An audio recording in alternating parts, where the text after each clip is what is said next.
Imagine, just for a moment, that you are standing out in the humid, blindingly bright air of the Japanese countryside. Oh, yeah. The humidity there is no joke. Right, it's intense, it's summer, the cicadas are just screaming in the trees, the sun is beating down on the back of your neck, and you're standing in front of this narrow opening. And it's been carved directly into the side of an earth mound. Right. You take a breath, you duck your head, and you step inside. And that transition is, well, it's violent. It really is, yeah. The very first thing you notice is the total, just consuming sensory deprivation. The light just vanishes. It cuts out completely. You are instantly engulfed by this profound, heavy darkness. The air temperature plummets, so the sweat on your skin goes cold immediately. Yeah. And your lungs fill with this incredibly distinct, ancient smell. It's the smell of damp earth, stagnant air, and cold stone. It's a very specific environment. You just get this overwhelming, almost claustrophobic physical sensation of being totally enclosed. Like the world you just left behind is just gone. You are fundamentally leaving the realm of the living with every single step you take into that space. Exactly. It's designed to be an incredibly visceral, isolating environment. You are crossing a boundary. And there's this brilliant quote that captures that feeling perfectly. It comes from Claudia Zancan. She's a researcher and PhD candidate, and her work is actually the foundation of our deep dive today. Right, her recent paper. Yeah. She was writing about this exact experience of physically entering these spaces, the decorated tombs of Kyushu, Japan, which date all the way back to, the 6th and 7th century? Yes, the late Kofun period. So she wrote, let me get the quote, "Without a torch, you can't move at all." I love that quote because it's a literal truth, right? But it's also this profound metaphor for our understanding of these spaces. Oh, totally. Because in that pitch black, you have literally no context. You're just blind. But the moment you introduce light, the entire reality of the space just shifts. Right, because you strike a light and that suffocating darkness retreats. And suddenly, the walls around you just explode. Yeah, they come alive. They are just alive with color. You're surrounded by these vibrant, elaborate paintings. I mean, we're talking massive, swirling, geometric, concentric circles painted in these deep reds and striking blues. The scale of them is really incredible. And you see giant, detailed horses outfitted with ornate, beautiful harnesses. You see fleets of boats with their oars raised. The walls are just this massive, sprawling canvas of ancient imagination and artistry. And the visual impact of that is staggering, especially after, the sensory deprivation of the entrance we just talked about. But then your eyes start to adjust a bit to the flickering light of your torch, and you look past the giant red circles, you look past the magnificent horses. Start looking at the margins. Exactly. You scan the margins of these grand sweeping scenes. And tucked away in the corners, almost completely assuming, so crude you might easily just walk right past them, are these tiny stick-like human figures. And that visual dissonance, the contrast between the grandeur of the space and the crudeness of those figures, it's been one of the most perplexing mysteries in East Asian archaeology for decades. It really is bizarre when you see it. Oh, yeah. Scholars have stood in those exact tombs, holding their lights up to the walls, and just wondered, why?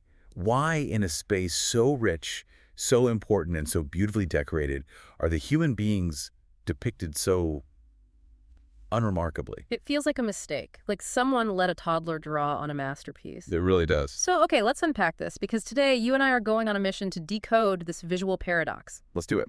We are diving into a groundbreaking 2026 study published in the journal Antiquity. The paper is titled The Anonymous Protagonist, Agency and Abstraction in Kyushu Decorated Tombs of the Japanese Late Kofun Period. By Claudia Zancan, who you mentioned. Right. And we're going to explore how she used this really rigorous mathematical approach to catalog these tiny stick figures. We're going to look at the stark, honestly mind-boggling visual differences between how different tombs were constructed. The data on that is fascinating. And ultimately, we're going to explore a theory that completely upended how I think about ancient history. The idea that these little stick figures were never, ever meant to represent individual human beings. Which represents a massive paradigm shift. I mean, we're looking at a fundamental reinterpretation of ancient human deathways here. Right. Because when we ask why these figures look the way they do, we're actually asking a much bigger question. We're asking, how did this specific society process mortality? How did they think about death itself? Exactly. How did they view the transition from a living, breathing individual with a name and a face to a deceased ancestor? So by analyzing these unassuming little stick figures, we are peering directly into the psychological and social landscape of Lake Kofun, Japan. Which means we need to set the stage. Before we can really grasp what is happening on these painted walls, we have to understand the canvas itself. The historical context is crucial here. Yeah. And to do that, we need to understand the incredible historical and architectural shift that was happening in Japan at the time. So we're talking about the late Kofun period, which spans roughly the 6th to the 7th centuries AD. Right. And during this time, something massive was changing in how the elite classes handled their dead. Yeah, to truly appreciate the magnitude of this shift, we have to look at what they were doing previously. Okay. So in the earlier Kofun period, and the word Kofun literally translates to old mound or ancient tomb, the elite were buried in structures called datenashiki sekishitsu. Which translates roughly to, what, a vertical stone pit chamber? Yes, exactly. And think about the sheer physical mechanics of this. You dig a massive vertical shaft down into the earth. Just a huge hole. Right. You lower the deceased inside, often in this really massive wooden or stone coffin, and then you seal it from above with these immense, heavy stones. Like a lid. And finally, you pile a literal mountain of earth over the top of it. I always picture it like dropping something into a deep well and then just paving over it with concrete. It's an act of total finality. That is the perfect way to conceptualize it. The Tateyanashiki Sekishitsu is a monument of absolute finality. The entire ritual focus is on the permanent disposal of the remains. Once it's closed, it's closed. Once that vertical pit is sealed, the event is over. The living are separated from the dead, physically and symbolically, for eternity. The architecture itself enforces this permanent boundary. But then something changes. Yes. As we move into the late Kofun period, we see this radical architectural innovation take over, and that is the Yokowanashiki Sekishitsu. The horizontal stone chamber. Right. And this changes the entire game. I was trying to wrap my head around how profoundly this alters the human relationship with death. It's almost like, okay, if you took a building that was designed as a sealed time capsule and you completely renovated it to be an active community center. That's a great analogy. The change in accessibility alters everything. Because you can walk in. Exactly. A horizontal chamber isn't dug straight down into the earth from above. It's built on a level plane. It features an entrance corridor that leads horizontally into a main burial chamber. And crucially, it features a door or a stone entryway that could be unsealed and resealed. Which means you can go back inside. It allowed for multiple successive interments over generations. Wow. When a new family member died, the tomb was opened. They would physically re-enter the space, walking down that corridor into the darkness. So you're not just burying your grandfather and walking away forever. 50 years later, when your father dies, you are actively re-entering the exact same space where your grandfather's bones are resting. You're bringing light back into that sensory deprivation we talked about earlier. And the study actually mentions that these chambers often contained open coffins. The deceased were visible. They weren't hidden away. No, they were right there. The tomb essentially transforms from this closed vault into a theater. It's a reusable stage for recurring ritual interaction between the living community and the dead ancestors. And we absolutely cannot ignore where this architectural theater is being Mark, built. the location is key. Because geography is destiny in the ancient world. This is happening in Kyushu, and Kyushu is the southernmost of Japan's main islands. If you pull up a map in your mind, Kyushu reaches out like this natural geological bridge across the sea, pointing directly toward the Korean peninsula. So the ocean wasn't a barrier, it was basically a highway. A superhighway, really. Which means Kyushu was this massive cultural mixing bowl. It was an incredibly dynamic zone of interaction. Kyushu was constantly being shaped by migratory flows, trade routes, and technological exchange with the Asian continent. Like what kind of tech? Well, ironworking, advanced ceramics, new agricultural techniques, they often hit Kyushu first. And this fostered a highly hybridized, deeply entangled material culture. You had people taking continental ideas and blending them with indigenous traditions. Right. But this geographical position also bred a fierce, stubborn regional identity. Because they were far enough away from the central power in Japan to feel independent, right? Like they were their own thing. Precisely. During the 6th century, we see the rise of these incredibly powerful regional military elites in Kyushu. They were getting wealthy and powerful off this continental trade. Makes sense. And they began pushing back against the centralizing authority of the Yamato court, which was based much further north in central Japan. And the study specifically highlights the Iwai Rebellion, right? That was AD 527 to 528. Yes, the Iwai Rebellion is a prime example of this friction. So Iwai was a powerful regional ruler in Kyushu, and he basically formed an alliance with the Korean kingdom and went to war against the Yamato court. He was essentially telling the central government, look, we have our own power, our own alliances, our own culture, and our own way of doing things. The Yamato court eventually crushed the rebellion, but that defiant, independent spirit didn't vanish. Not at all. That balance, the constant influx of continental ideas mixed with a deeply rooted regional autonomy, is exactly what gave birth to a unique funerary language found almost nowhere else in Japan in this specific way. The decorated tombs. Yes. The phenomenon of the Shijoku Kofun. Over half of all decorated tombs in all of Japan are located right here on the island of Kyushu. So keeping all of that in mind, you, the listener, are now picturing this horizontal stone chamber. It's a space meant to be entered again and again. It's a space built by a fiercely independent, wealthy culture with a bit of a chip on its shoulder. So we have to ask the million-dollar question. Right. What did these grieving, powerful families actually see when they walked into that dark chamber with their torches? And this is where the central visual paradox of the Kyushu tombs smacks you right in the face. Yes, the anomaly of the human figure, or, as Zancan so brilliantly terms it, the anonymous protagonist. Such a great term. Let's look at the Ōzuka tomb as our primary example. Picture this. You are walking through the entrance of this burial chamber. Painted right there on the stones in front of you are 5 horses and 6 riders. Okay. And the horses are magnificent. They aren't just abstract shapes. They are painted with exquisite, loving precision. Zancan points out that the artist gave them these large, expressive, detailed eyes. The detail is shocking. Yeah. They have beautifully decorated harnesses with bells and straps. They have elegantly curved backs that show a real understanding of equine anatomy. The artist even took the time to explicitly depict the sexual characteristics of the horses. They are undeniably real, tangible, individualized creatures. And then your eye drifts up from the magnificent horse to the human being riding it. And it's a literal stick figure. It's jarring. It's so jarring. They have no faces, just a round blob for a head. They have no defining clothing. They have no identifiable sex. And the scale is completely, utterly wild. The scale is so strange. One of these human riders is painted a quarter of the size of the horse it is sitting on. It looks like a flea riding a golden retriever. What makes this so fascinating, and what makes it a genuine historical mystery, is how sharply this contrasts with the dominant cultural practices just across the water. Right, in Korea. Because remember, Kyushu is a cultural bridge to the Korean peninsula. In neighboring Korea, during this exact same period, you have the powerful Koguri Kingdom, and their tomb paintings are world famous for their grand, highly detailed biographical depictions of people. Oh, right. The study brings up Anak tomb number 3, which dates to the mid-4th century.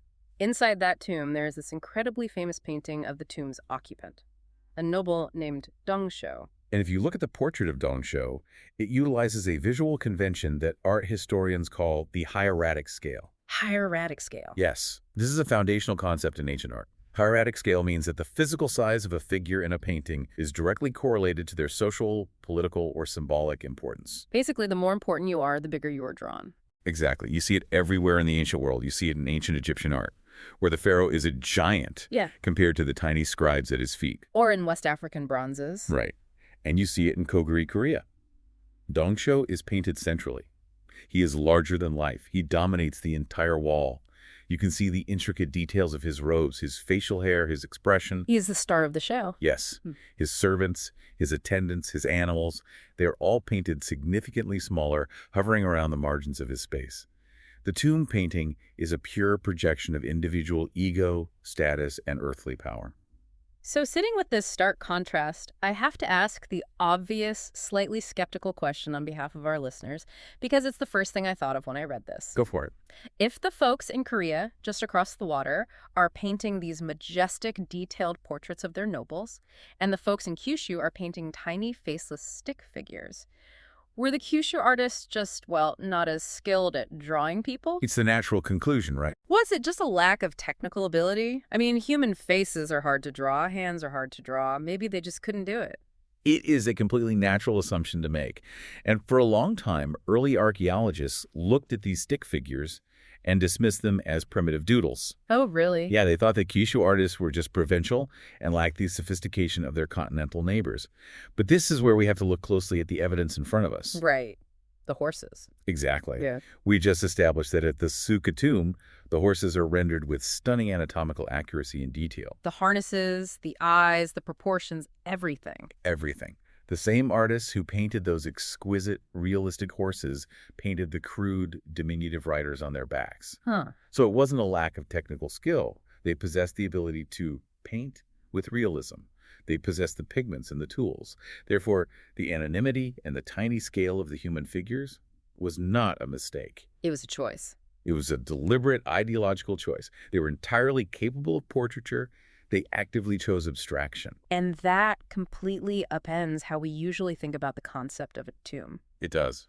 Because we expect a tomb to be a monument to the person buried inside. We look for their rank, their gender, a record of their deeds, a picture of their face. But Zancan is essentially telling us, stop looking for the individual. Yeah. You're applying a modern 21st century bias to a 6th century wall. We project our own anxieties about memory and individuality onto the past.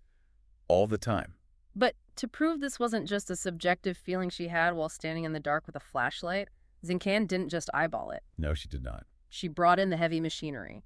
She built a rigorous quantitative system to actually measure this visual anomaly. And this is where the methodological brilliance of the 2026 Antiquity paper really shines. Yeah, it's so thorough. Because to truly understand a visual language, especially an ancient one, you cannot just rely on broad impressions or subjective interpretations of what looks, crude or detailed. Right, you need data. You have to identify its underlying syntax, its mathematical grammar. Zancan realized she needed a systematic way to catalog these anthropomorphic figures to prove that their abstraction was a rule, not an exception. So how does she do it? So she adapted a highly specialized framework originally developed by an archaeologist named Inés Domingo Sanz back in 2008. Domingo Sanz created this system for analyzing Iberian rock art in Spain, right? She did. And analyzing Iberian rock art is notoriously difficult. It's often weathered, abstract, and scattered across vast landscapes. I can imagine. Domingo Sanz realized that to make sense of it, he had to stop guessing what the art meant and start measuring how it was constructed. She built a taxonomy to quantify the art. Okay. Zancan took that foundational taxonomy, realized its utility, and expanded it specifically to tackle the Japanese late Kofun context. It's amazing to think about taking a framework designed for Spanish cliffsides and applying it to Japanese burial chambers. Right. It shows how universal the problem of interpreting ancient art really is. It really is a universal challenge. And Zancan was incredibly thorough. She painstakingly cataloged a total of 77 human figures across 38 decorated tombs in northern and central Kyushu. 77 figures. Yes. And she divided these 38 tombs into two distinct architectural categories. 20 mural tombs, which are the built stone chambers with paintings on the walls that we were just talking about. Okay. And 18 rock-cut tombs, which are literally carved directly into the existing bedrock or cliff sides. Okay, let's break down this taxonomy. I want to walk through the variables she tracked because this is the key to unlocking the whole mystery. Let's do it. If I'm looking at a crude stick figure on a wall, how do I actually categorize it mathematically? So first, she looked at typology and posture. Right. This is about defining the basic physical geometry of the figure. Okay. Is the figure just a simple static shape with open arms and legs? They refer to this as the chase shape in Japanese, the day shape, which looks like the kanji character for large or like a person doing a jumping jack. Right, just a stick man. It's the most basic human silhouette. Or, conversely, is the figure engaged in complex actions?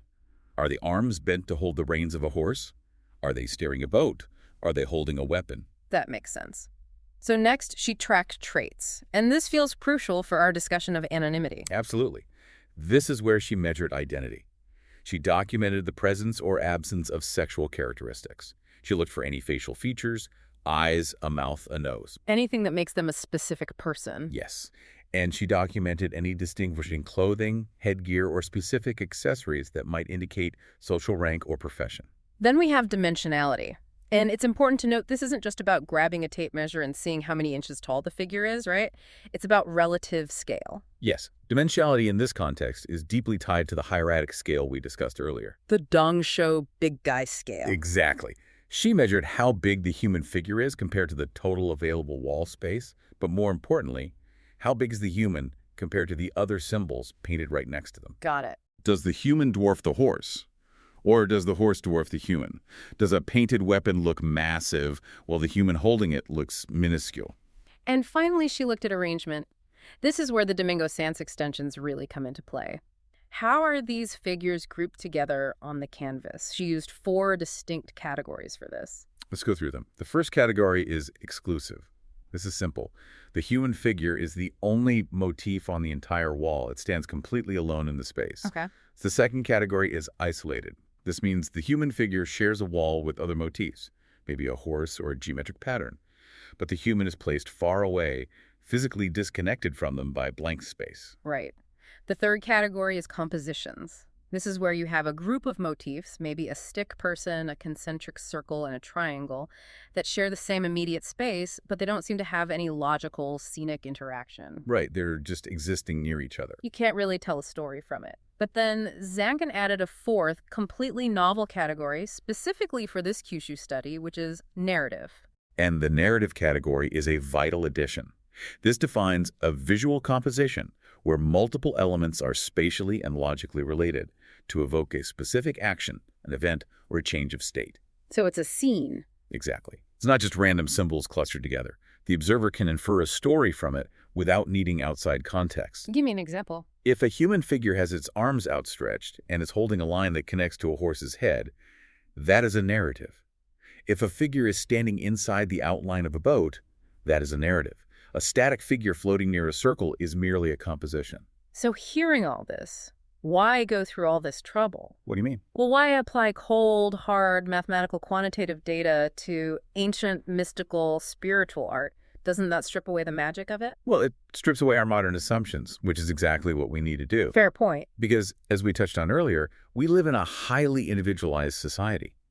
When we look at funerary art, our brains are biologically and culturally hardwired to ask, who is this a picture of? We want a biography. By systematically measuring size, posture, traits, and relationship, Zancan removes that modern bias. The numbers don't lie, and they don't have cultural expectations. They reveal the objective visual grammar the ancient artists were using. It allows us to see the structural rules that were completely obvious to a grieving family in the 6th century, but are invisible to a tourist in the 21st century. Exactly. And when she ran all 77 figures from those 38 tombs through this rigorous taxonomy, what popped out of the data was astonishing. It really was. The math revealed 2 completely distinct visual languages operating in Kyushu at the exact same time, and it all depended on the physical architecture of the tomb itself. It was essentially the tale of 2 tombs. The mural versus the rock cut. Yes. Let's dive into the data for the mural tombs first. Remember, these are the built stone chambers with the passageways, the Yokowana Shiki Sekishitsu. Right, the ones you can walk into. Of the 77 total figures cataloged in the study, a massive majority, 51 of them, were found here. And how were they created? They are almost entirely executed as paintings. Out of 51 figures, 49 are painted using pigments like red ochre. Okay. And geographically, if we look at where they are placed within the architecture of the tomb, they are located deep inside. You find them primarily on the rear walls of the main burial chamber or on the entrance gates leading deep into that inner sanctum. Okay, so they are deep inside the dark chamber and they are mostly painted. What did the taxonomy reveal about their arrangement? They are overwhelmingly found in compositions or in Zancan's narrative category. They are rarely alone. They're interacting with or situated among other symbols, animals, and geometric shapes. But the scale. Here is the critical finding regarding dimensionality, the relative scale. In these mural tombs, the human figures are overwhelmingly systematically smaller than the other motifs around them. They are visually subordinate. Yes, the human is visually diminished in the presence of other objects. The flea riding, the golden retriever. Exactly. And their traits, the identity markers. You said there were 51 figures in these mural tombs. Do they have faces? Out of 51 figures located deep inside these chambers, only one single case had identifiable facial features. Just 1 out of 51. Just one. They do occasionally feature simple clothing or headgear, but they are aggressively, systematically stripped of personal physiognomy. There are no faces, there are no sexual traits, they are blank. Now contrast that with the rock-cut tombs. The outside ones. Right. These are the tombs that are carved directly into cliff sides or the natural bedrock. Zancan found 26 human figures associated with these sites, but the medium is totally different. Yeah, they aren't painted. They are predominantly carved in relief or deeply engraved into the stone itself, and their location is the exact opposite of the mural tombs. Right. They aren't hiding deep inside a dark, secluded chamber. They are located right out on the external entrance facades, facing out into the daylight. And their arrangement is also completely different according to the data. How so? They are very often exclusive motifs, meaning they stand totally alone on a section of rock or they appear in loose compositions. Crucially, they are never found in narrative scenes. So they aren't part of a story. No, they are just standing there. And the size, this is the kicker for me. This is where the data really highlights the contrast. In the external rock-cut tombs, the human figures are usually the exact same size as, or even significantly larger than, any surrounding motifs. Wow. They achieve dimensional parity, or they completely dominate the visual space. They're the biggest thing on the wall. And what do they look like? We know the mural ones are faceless stick figures. What about these rock-cut guys? They're stripped of clothing, usually depicted naked in that simple open-arm posture we talked about. They're frequently holding weapons like bows or swords. Okay, armed and naked. And most surprisingly, while the figures deep inside the mural tombs are almost universally faceless, facial features appear in 11 cases on these outside rock-cut facades. 11 cases, so almost half of them have faces. Here's where it gets really interesting. I want everyone to think about the absolute inversion happening here. It's totally backwards. It is. Imagine you were visiting a mural tomb, like the famous sites of Nakabaru Kitsunezuka or Furuhara. You light your torch and you travel deep, deep into the earth. You walk down the corridor into the most sacred, intimate part of the tomb, the rear wall where the physical body of your ancestor is actually laid to rest. Right. And there, in the most important spot, you find tiny, faceless, sexless human figures that are totally dwarfed by massive abstract geometric patterns, like giant concentric circles. The human is minimized at the side of the body. But if you go to a rock-cut tomb, you don't even go inside to see the art. You stand outside in the daylight in the public communal space, and carved into the cliff face you see large, naked, dominant figures holding weapons, and almost half of them have carved faces staring right back at you. It is a stark, undeniable dichotomy. The data proves it. It proves it beyond a shadow of a doubt. The deeper you go into the realm of the dead, the smaller, more abstract, and less identifiable the human form becomes. While on the threshold, facing the world of the living, the human form is large, armed, and possesses an identity. So why this massive systematic difference? It can't be random. The artists clearly knew what they were doing. Right. The study argues that it all comes down to where the art is physically placed, who is meant to see it, and most importantly, what that art is supposed to do. Exactly. And to explain that, we have to talk about a theoretical concept that honestly blew my mind when I read the source material: architectural agency. Yes. This brings us to the theoretical heart of Zancan's paper. To explain this visual inversion, Zancan utilizes a highly influential, somewhat controversial framework. It was proposed by the anthropologist Alfred Gill in his 1998 book, Art and Agency. Why was it considered controversial? Because Gill basically shattered a long-standing historical taboo in art history and anthropology. For a very long time, Western scholars treated inanimate objects, like a painting on a wall, a carved stone, or a clay pot, as purely passive receivers of human meaning. Right.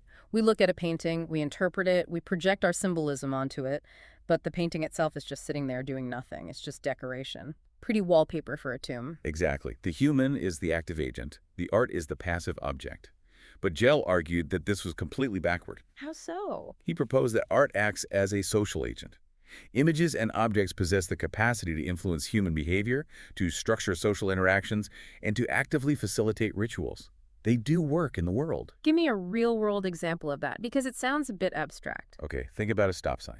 A stop sign. Yeah, a stop sign is just a piece of metal painted red in an octagon shape. But it's impassive.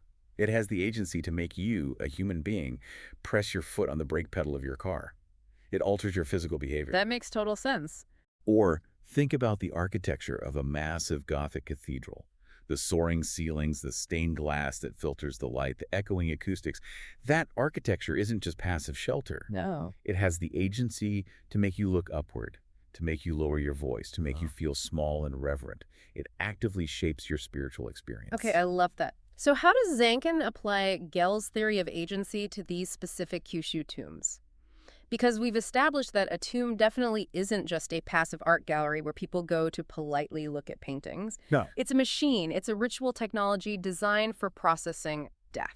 That is the perfect way to phrase it. The tomb is a machine. Let's look at how the art exercises its agency in different parts of this machine, starting with the rock-cut tombs on the outside. The big guys with the weapons. Right. Remember the data. These figures are on the external facade. They are large, they are holding weapons like bows, and they have faces staring outward. They are publicly visible to anyone walking by in the community. Their agency is what anthropologists call epitropaic. Apotropaic, meaning they ward off evil. Precisely. They are active guardians. Because these horizontal tombs could be reopened for future burials, they needed permanent, vigilant protection in the physical world. From grave robbers or whatever. Exactly. The figures stand at the threshold, actively pushing back against harmful external forces, both physical grave robbers and spiritual malevolence. Their large size, their weapons, and their faces give them the authority and the agency to guard the space. They are doing a job. That makes total sense. They are the bouncers at the door of the afterlife. Yes, the bouncers. Now let's move inside into the mural tombs. To get to the main burial chamber, you have to walk from the outside world down a narrow connecting passageway. Zancan's study refers to these passageways as anatomical filters. I have to say I am obsessed with that phrase. It's wonderfully descriptive, isn't it? Because it describes exactly what the architecture is doing to the human body. The stone walls force a specific physical behavior. Right. You cannot enter a Lake Kofun passageway in a large, boisterous group. You can't walk shoulder to shoulder with your family. The architecture physically filters you. It forces you into a single file line. It mandates an intimate, serial, one-on-one encounter with the art painted on the walls. It's claustrophobic. You know what it actually reminds me of? Why? Have you ever been to a modern airport and you're walking toward the security line? Unfortunately, yes. Yeah. More times than I can count. Right. So the architecture of the airport completely changes as you approach security. It goes from a wide-open ticketing hall to this maze of stanchions. Yeah. The building physically forces you into a single file line. You have to take off your shoes, empty your pockets, stop talking. The physical space forces you to change your behavior and your psychological mindset before you are allowed to pass to the next zone. That is a brilliant modern parallel. It's exactly the same concept of spatial agency. But in the tomb, instead of moving toward a departure gate, you are moving toward a private, sacred chapel. The physical space strips you down, it humbles you, and the art on the walls acts as the directional signs guiding your psychological state. And as you move through that anatomical filter, feeling humbled and isolated, you reach the gates. Okay. These are the large stones that mark the entrance from the passageway into the antechamber or the main burial chamber. These gates are deeply liminal zones. Mm-hmm. They mark the absolute, undeniable threshold between the world of the living, which you are leaving, and the world of the dead, which you are entering. The study actually connects this specific architectural threshold to a very famous piece of Japanese mythology, doesn't it? The story of the god Izanagi. Yes, it's a foundational myth. In the Kojiki, the ancient chronicle of myths, the creator deity Izanagi journeys to Yomi, the shadowy underworld. To seek his deceased wife, Izanami. Right. It's a terrifying journey. He eventually finds her, but she's begun to rot, and he flees in terror, sealing the entrance to the underworld with a giant boulder. Wow. The entrance gates of these tombs symbolically echo that massive boulder, that threshold to Yomi. It is the boundary line of engagement and ultimate separation. The art placed on these gates possesses the agency to mark that terrifying sacred transition. Which finally, after moving past the guardians, through the filter and across the threshold, brings us to the rear wall of the mural tomb. The deepest, darkest, most sacred space where the physical body of the deceased actually rests. This is the focal point of the entire deathway. And this is exactly where the taxonomy showed us those tiny, faceless, subordinate human figures, often engaged in complex compositions and narratives. Yes. This is the crux of the whole mystery. Because if these figures are active agents, if they are part of a machine designed to move the deceased along a spiritual journey, why are they kept so aggressively anonymous? It's the central question. Why would a society go to the trouble of building a massive tomb, painting brilliant murals, only to erase the individual right at the moment they reach their final resting place? To answer that, we have to look at how Zancan synthesizes all this data to explain a concept she calls the flipped hieratic scale. We talked earlier about Dongsho in Korea, where the noble is painted massive to show his individual power and ego. In Kyushu, the scale is flipped. Give me a concrete example from the tombs to visualize this. Let's look at a specific narrative scene painted on the rear wall of the Ōzuka tomb. Okay. It's a very famous composition. The dominant motifs on this wall, the things that draw your eye immediately, are three massive, highly detailed quivers, cases for holding arrows. Right. They are painted so large they occupy almost the entire available surface area of the wall. Scattered around these giant quivers, almost like afterthoughts, are tiny, unnaturally small human figures. So the hieratic scale is still functioning, size still equals importance. But the objects are deemed vastly more important than the people. Exactly. The narrative scene is generally interpreted by scholars as a depiction of the journey of the deceased from the world of the living to the realm of the dead. In this precarious context, the massive size of the quivers indicates their supreme importance as spiritual protection for the soul during that vulnerable journey. The protective objects, the quivers, the horses, the boats, they are the protagonists of the scene. The humans are merely participants. They're passengers. And this anonymity, this deliberate erasure of the self, is so jarring when you look at other funerary practices happening in Japan at the exact same time. Oh, absolutely. The study draws a really great comparison to the Haniwa figures from the Kanto region, or even Kyushu's own Sekijin stone statues. Right. Let's consider Haniwa. These are the terracotta clay figures that were arranged in massive rings outside the earlier mound tombs.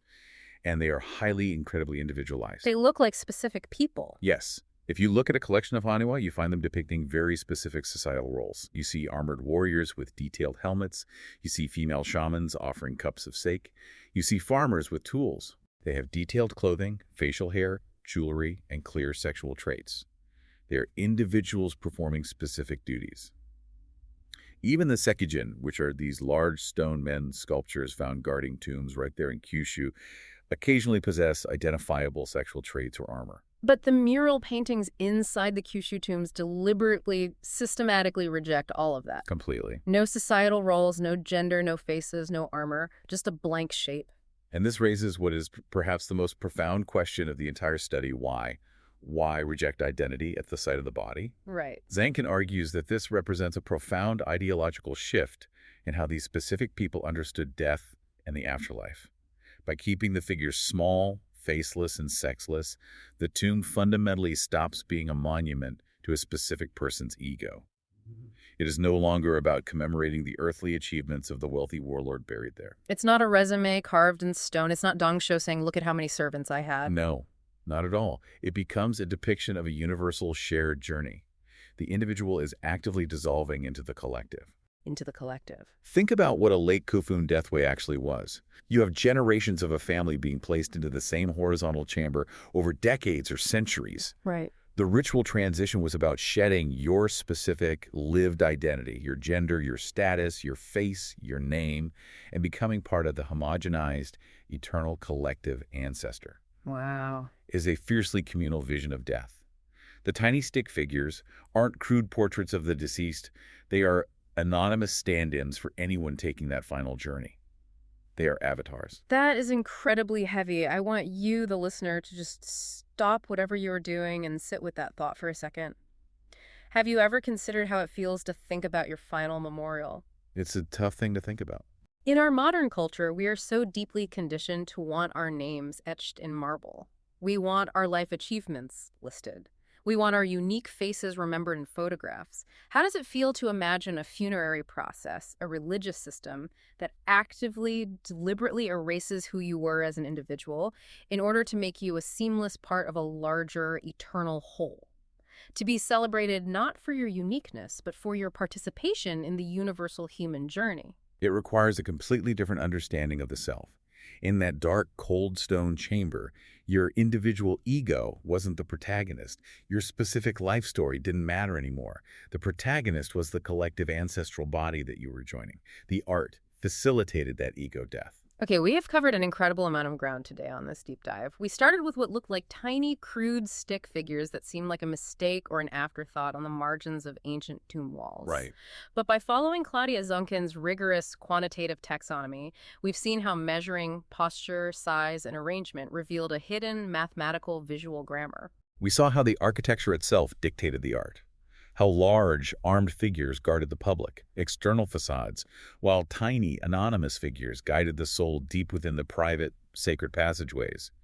We learn to see these inanimate paintings not as passive decorations or primitive doodles, but as active social agents, structuring the profound psychological transition from life to death. Well, we've seen how an entire ancient culture in Kyushu looked at mortality and decided that the individual simply wasn't the most important part of the story. Exactly. But before we wrap up, there is a very urgent note in Zancan's study that we absolutely have to pass on. Yes, and it's a somber reality check. Yeah.